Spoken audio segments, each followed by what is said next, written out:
देखिए, सबसे पहले तो मैं एक बात क्लियर करना चाहूँगा कि इस टॉपिक पर मैंने ज़्यादा वीडियोस कभी बनाए नहीं, लेकिन अपने लाइव सेशन के दौरान मैंने इन टॉपिक्स पर कई बार बातें भी की और इंस्टाग्राम रील्स के माध्यम से मैंने कई बार लोगों को समझाने की कोशिश की कि आखिर आप एक रिलेशनशिप में रहते हुए किस तरीके से अपने रिलेशनशिप को बचा सकते हैं, या फिर आपका रिलेशनशिप अगर ख़त्म हो चुका है तो आप उस दर्द से कैसे बाहर आ सकते हैं।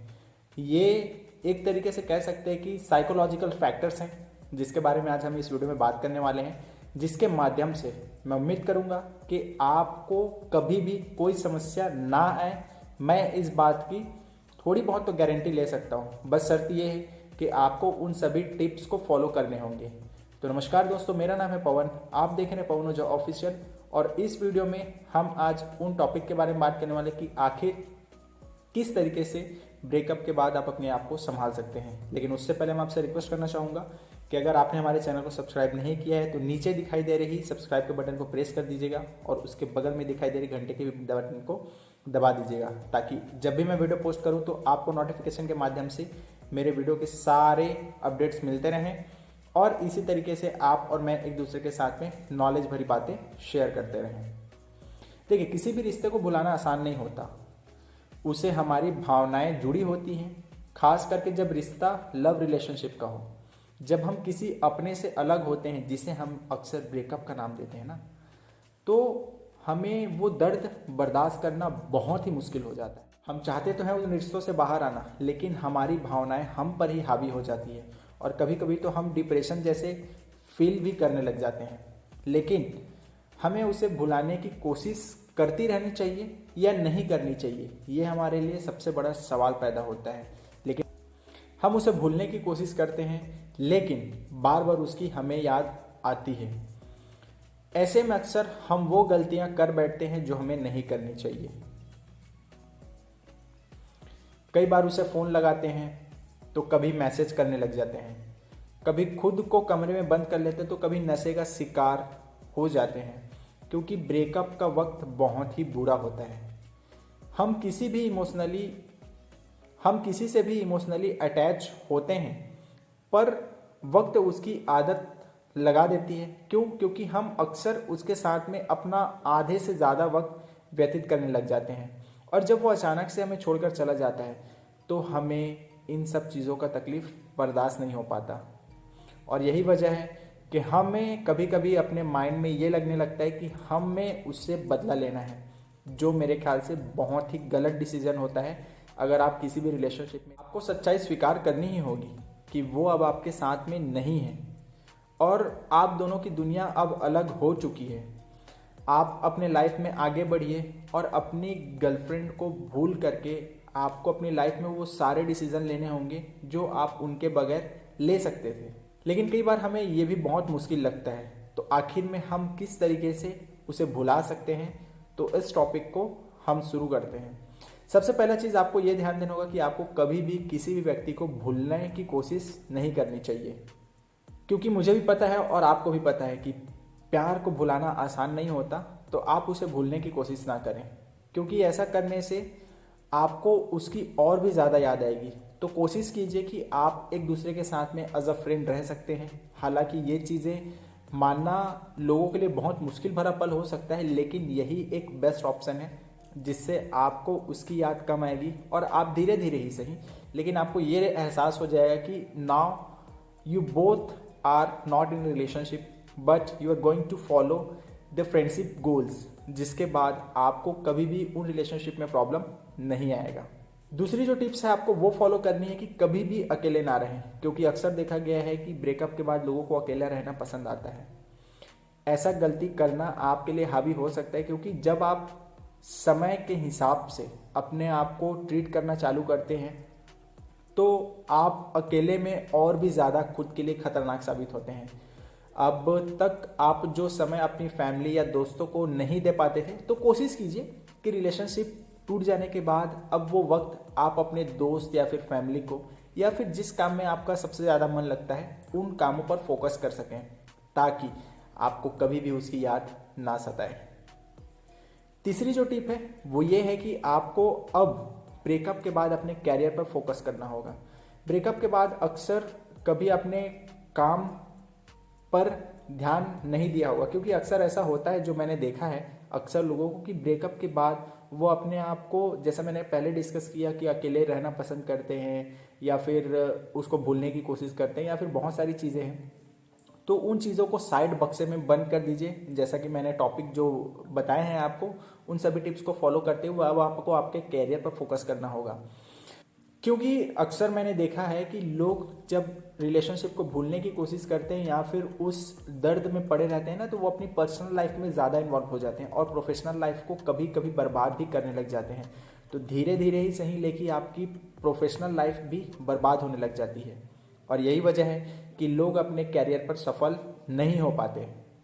कई बार हमने लोगों को देखा है कि वो खुद को ही दोष देने लग जाते हैं, जो हमारे इस वीडियो का चौथा टॉपिक है कि आपका रिश्ता टूटा, इसका मतलब ये नहीं कि सारी गलतियां आपकी ही थी।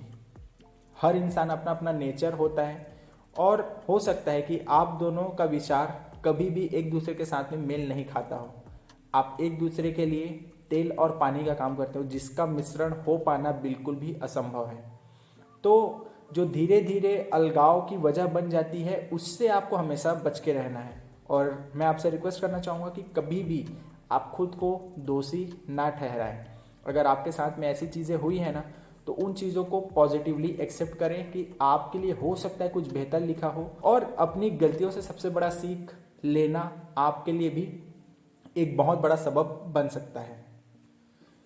पांचवा इस वीडियो का टॉपिक है कि याद रखिए हमेशा कि आपका केवल रिलेशनशिप ब्रेक हुआ है, आपकी फ्रेंडशिप नहीं। क्योंकि अक्सर मैंने लोगों को देखा है कि गर्लफ्रेंड और बॉयफ्रेंड तो वो बाद में बनते हैं, लेकिन उससे पहले वो एक अच्छे फ्रेंड बनते हैं। तो अगर आपका रिलेशनशिप ख़त्म हो चुका है, लव का रिलेशनशिप ख़त्म हो चुका है, तो कोशिश करिए कि आप उस रिलेशनशिप को एज अ फ्रेंड आगे तक निभाते चलें। ये भी हो सकता है कि आपका और उसका वर्क फील्ड एक ही हो, इसलिए ये ज़रूरी है कि आप उसे अपना दुश्मन ना समझें, जो कि अक्सर लोग समझने लग जाते हैं और एक दूसरे के साथ में उस तरीके से ट्रीट करने लगते हैं कि जैसे कह सकते हैं कि कुत्ते और बिल्ली, या फिर कह सकते हैं कि चूहा और बिल्ली। तो ऐसा ट्रीट करने से बेहतर है कि आप एक दूसरे की हेल्प करें, सपोर्ट करें। जब भी सामने वाले को आपकी आवश्यकता हो या आपको उसकी आवश्यकता हो, तो एक दूसरे के साथ में हेल्प लेने से कभी भी पीछे ना हटे। छठवीं टिप्स आपके लिए थोड़ा सा अजीब सा साउंड करेगा, बट ये भी एक फैक्ट है हमारी लाइफ का, कि अक्सर हम अपनी सक्सेस सेलिब्रेट तो करते हैं, लेकिन कई बार हम अपने फेलियर को सेलिब्रेट नहीं करते, या फिर हम कह सकते हैं कि कई बार हम अपने ब्रेकअप्स को सेलिब्रेट नहीं करते। But now the time has come कि आपको अपने ब्रेकअप को या फिर फेलियर को भी सेलिब्रेट करना चाहिए। ऐसे कंडीशन पे आप कोशिश करें कि आप अपने लिए एक कोई अच्छा सा गिफ्ट खरीदें या फिर अपने आप को कोई एक अच्छा सा चीज़ गिफ्ट करें, जिससे आपके लिए ये हो सकता है कि हाँ, मैंने इस फेलियर को या फिर मैंने इस रिलेशनशिप के एंडिंग को एक पॉजिटिव तरीके से लिया और अपनी लाइफ में एक बेहतर डिसीजन भी मैंने लिया है। सातवां जो टिप है वो ये है कि आप हमेशा अपने आप को पॉजिटिव रखें। इस सोच के साथ रहें कि जो भी चीज़ हुई है वो केवल अच्छे के लिए हुआ है। अब कुछ वक्त खुद को देना भी आपके लिए बेहतर साबित हो सकता है। जब हम रिलेशनशिप में होते हैं तो अक्सर लोग खुद को वक्त देने से बचते हैं, या फिर ये कह सकते हैं कि खुद को वक्त नहीं दे पाते। तो आपके लिए अब यही समय है कि खुद को वक्त दें, खुद में चेंजेस लाएं, खुद में इम्प्रूवमेंट करें। चाहे वो नॉलेज की बात हो, चाहे वो किसी भी वर्क फील्ड की बात हो, चाहे वो किसी भी तरीके की रिलेशनशिप की बात हो, तो हर चीज़ में आप अपने आप को एक पॉजिटिविटी तलाशने की कोशिश करें और ये आपको आपके तकलीफ़ों से दूर ले जा सकता है। आठवां जो टिप्स है वो ये है कि आप अपने आप को हमेशा सोशली इन्वॉल्व करने की कोशिश करें। खुद को अच्छा महसूस कराने के लिए वो करें जिससे आपको खुशी मिलती हो। कुकिंग, डांसिंग, सिंगिंग, या फिर कह सकते हैं विंडो शॉपिंग करना, पेंटिंग, जो भी चीज़ें आपको अच्छी लगती ना, उन सभी चीज़ों पर आप पार्टिसिपेट कीजिए। और इंटरनेट का सहारा आपके लिए बेहतर हो सकता है, क्योंकि कई बार जो चीज़ें हमें नहीं आती ना, तो हम उसके लिए एक क्लासेस लेने की कोशिश करते हैं। बट जब से लॉकडाउन हुआ है और जब से चीज़ें चेंज होने लगी हैं, उसके बाद से ना बहुत सारी इंडस्ट्रियाँ उभर करके सामने आई हैं।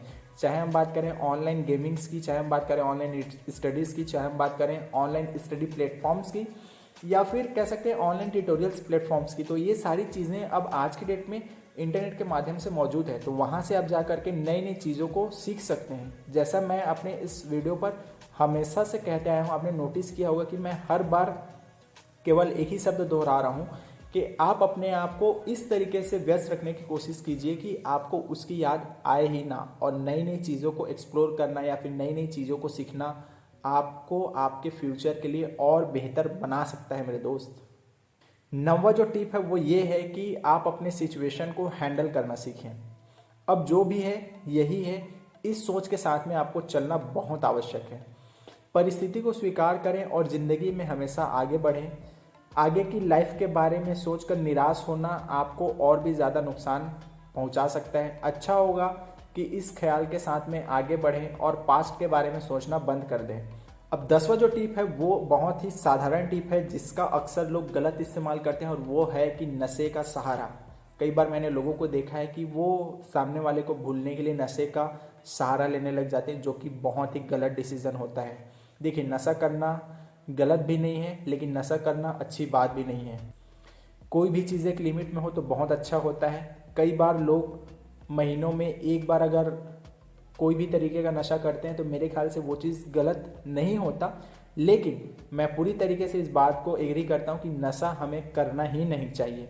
ब्रेकअप हुआ, ज़िंदगी ख़त्म नहीं हुई है भाई। आप केवल उस रिलेशनशिप से बाहर आए हैं, ठीक है, तो आप अपने आप को एक बेहतर मौका दे सकते हैं, एक अच्छे रिलेशनशिप की तलाश में जा सकते हैं। लेकिन इससे निपटने के लिए या फिर इससे उबरने के लिए आप नशे का सहारा लें, ये ज़रूरी नहीं है। कई बार आप खुद को देवदास बनाए फिरते रहते हैं, तरह तरह के नशों के आदी आप बन जाते हैं। तो ऐसा करना भाई आपके लिए तो नुकसान है ही, साथ ही साथ आपके साथ में जो आपकी माँ, आपके पिताजी, आपके भाई बहन या फिर आपके जो फ्रेंड्स हैं ना, उनको भी काफ़ी ज़्यादा तकलीफ होने लग जाता है। तो आप इस बात को हमेशा गौर करिए कि आपका छोटा छोटा जो डिसीज़न होता है ना, वो आपके लिए बहुत बड़ा नुकसान दे साबित हो सकता है। तो ऐसा करने से बचिए हमेशा। मेरा सुझाव हमेशा आप लोगों के लिए यही रहेगा। और जितने भी टिप्स मैंने आपको बताए हैं, जो 10 टिप्स मैंने आपको दिए हैं, मेरे ख्याल से उन सभी 10 टिप्स को फॉलो करके आप रिलेशनशिप के दर्द से बाहर आ सकते हैं। और अगर आपका ब्रेकअप हुआ है तो उस चीज़ से आप ज़रूर बच सकते हैं। तो उम्मीद करूंगा कि यह वीडियो आपके लिए काफ़ी हेल्पफुल साबित रहा होगा। अगर हाँ, तो इस वीडियो को लाइक करना मत भूलिएगा। नीचे आपको कौन सा टिप्स अच्छा लगा उसके बारे में कमेंट करना मत भूलिएगा। और इस वीडियो को जिसके साथ में भी ये चीज़ें गुजरी है ना, उन्हें शेयर करना मत भूलिएगा। सो दैट मेरा इस वीडियो को बनाने का पर्पस केवल इतना ही था कि आपको मैं एक बेहतर सुझाव दे सकूं। मैं उम्मीद करूंगा कि आपके लिए वीडियो हेल्पफुल साबित रहा होगा। तो मिलता हूं आपसे नए और टेक्नोलॉजी वाले वीडियोस के साथ में। तब तक के लिए जय हिंद, शाइनिंग ऑफ।